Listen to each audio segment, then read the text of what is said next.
warahmatullahi wabarakatuh. Perkenalkan, nama saya Nova Ayu Abdiana. Saya dari Prodi Pendidikan Bahasa dan Sastra Indonesia, Universitas Islam Majapahit Mojokerto. Di sini saya akan menjelaskan tentang teori belajar humanistik. Silahkan disimak dengan baik. Teori belajar humanistik. Pengertian teori belajar humanistik. Teori belajar humanistik adalah pembelajaran yang memfokuskan pada seorang individu, di mana manusia menjadi pusat utama dalam pembelajaran. Teori ini berlandaskan pada belajar yang memanusiakan manusia. Esensi dari teori humanistik adalah bahwa cara pendidikan untuk menciptakan bentuk yang tepat sasaran dan cara belajar yang dapat mengembangkan potensi terbesar seorang manusia dengan cara kreatif dan inovatif. Pada penerapannya, teori belajar humanistik ini memfokuskan pada peran kognitif dan afektif. Bila diuraikan, kognitif berarti faktor pemahaman tentang ilmu pengetahuan, dan afektif merupakan faktor kehalusan perasaan dan mental yang harus ditingkatkan dalam membentuk individu atau siswa. Faktor esensial lain dalam penerapan teori humanisme adalah guru harus bisa menyemangati siswa agar proses pembelajaran bisa berjalan dengan konsisten dan baik. Guru bisa menyemangati siswa dengan berbagai cara. Terlebih, guru juga harus memberikan cara untuk siswa agar bisa memotivasi diri mereka sendiri. Sebab motivasi bisa berasal dari internal siswa dan juga eksternal siswa. Selanjutnya ada karakteristik teori humanistik. Yang pertama, mengutamakan pembelajar sebagai pribadi yang unggul. Yang kedua, memfokuskan pembelajaran dalam tekad dan motivasi pribadi.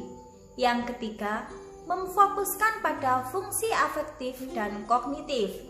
Yang keempat, mementingkan adanya pengenalan diri dan self-concept. Yang kelima, memprioritaskan perspektif diri pada setiap diri individu. Yang keenam, mendahulukan peningkatan dalam self-control.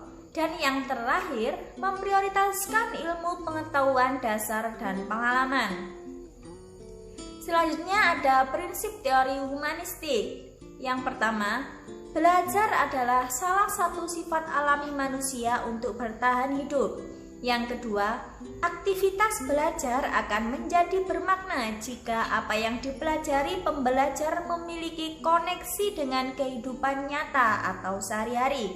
Yang ketiga, aktivitas belajar akan bisa merubah pemahaman tentang diri pembelajar. Yang keempat, penyesuaian dalam belajar akan cepat dipahami bila permasalahan yang ada di luar siswa bisa dikurangi. Yang kelima, pembelajar akan tenang dan mudah memahami dalam belajar ketika lingkungan dalam dan luar dalam keadaan aman.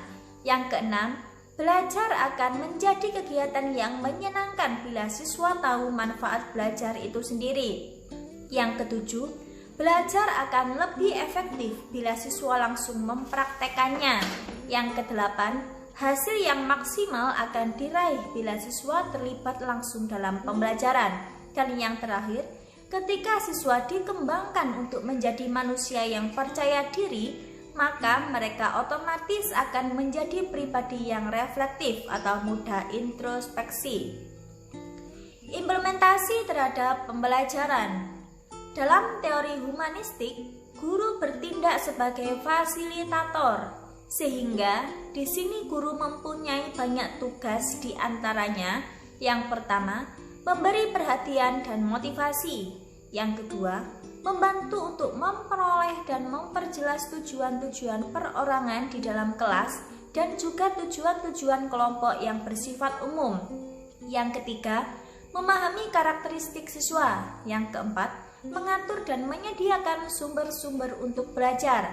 Yang kelima, dapat menyesuaikan dirinya bersama siswanya. Yang keenam, berbaur dengan siswanya, berkomunikasi dengan sangat baik bersama siswanya. Yang ketujuh, dapat memahami dirinya dan tentunya agar dapat memahami siswanya. Yang kedelapan, dalam penerapan teori belajar humanistik, proses lebih diutamakan daripada hasil, di mana proses dari penerapan teori belajar humanistik antara lain merumuskan tujuan belajar yang jelas, mengusahakan partisipasi aktif siswa melalui kontrak belajar yang bersifat jelas, jujur, dan positif, mendorong siswa untuk mengembangkan kesanggupan siswa untuk belajar atas inisiatif sendiri, mendorong siswa untuk peka berpikir kritis, memaknai proses pembelajaran secara mandiri. Tokoh-tokoh teori humanistik. Yang pertama ada Abraham Maslow. Teori Maslow didasarkan pada asumsi bahwa di dalam diri individu ada dua hal, yaitu yang pertama, suatu hal yang positif untuk berkembang, dan yang kedua, kekuatan untuk melawan atau menolak perkembangan itu. Berkaitan dengan pendapat tersebut, Maslow mengemukakan adanya 5 tingkatan kunci kebutuhan pokok manusia. Kelima tingkatan kebutuhan pokok inilah yang kemudian dijadikan pengertian kunci dalam mempelajari motivasi manusia. Karena sesungguhnya dalam teori humanistik ini sangat diperlukan motivasi. 5 tingkatan tersebut antara lain sudah tertera, itu ada gambar piramida. Yang kedua, Charles Sam Rogers. Charles Sam Rogers mengemukakan kebutuhan individu ada 4, yaitu 1 pemeliharaan, 2 peningkatan diri, 3 penghargaan positif, dan yang keempat penghargaan diri yang positif. Belajar yang paling berguna secara sosial di dalam dunia modern ini adalah belajar mengenai proses belajar, suatu keterbukaan yang terus-menerus terhadap pengalaman dan penyatuannya ke dalam diri sendiri mengenai proses perubahan itu. Yang ketiga, Arthur Combs. Arthur mengemukakan bahwa belajar terjadi bila mempunyai arti bagi individu. Guru tidak bisa memaksakan materi yang tidak disukai atau tidak relevan dengan kehidupan mereka. Untuk mengerti tingkah laku manusia, yang penting adalah mengerti bagaimana dunia ini dilihat dari sudut pandangnya. Pernyataan ini adalah salah satu dari pandangan humanistik mengenai perasaan, persepsi, kepercayaan, dan tujuan tingkah laku inner atau dari dalam yang membuat orang berbeda dengan orang lain. Untuk mengerti orang lain, yang terpenting adalah melihat dunia sebagai yang dia lihat, dan untuk menentukan bagaimana orang berpikir, merasa tentang dia atau dunianya. Selanjutnya ada kelebihan teori humanistik. Teori humanistik memiliki karakter yang memfokuskan pada pengembangan sikap, kepribadian, mental, dan analitik.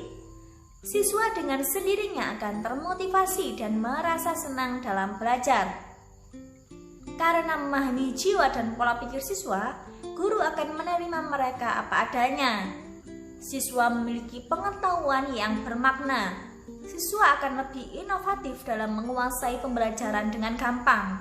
Salah satu ciri kesuksesan penerapan teori belajar humanistik adalah siswa merasa termotivasi dalam belajar.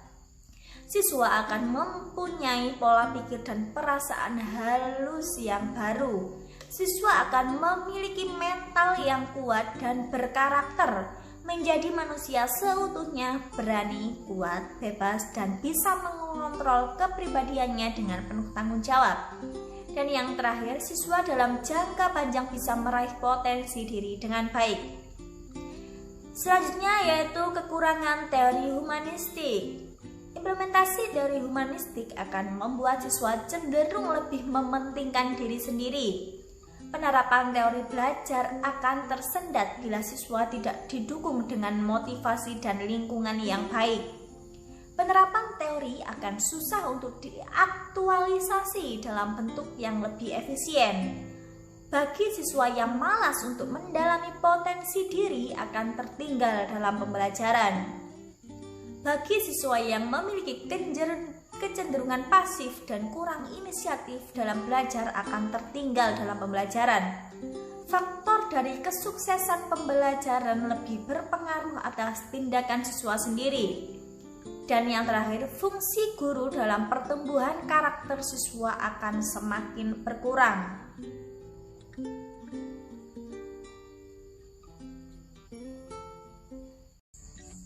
Sekian penjelasan dari saya. Apabila ada salah kata atau perbuatan, mohon maaf yang sebesar-besarnya. Saya akhiri. Wassalamualaikum warahmatullahi wabarakatuh.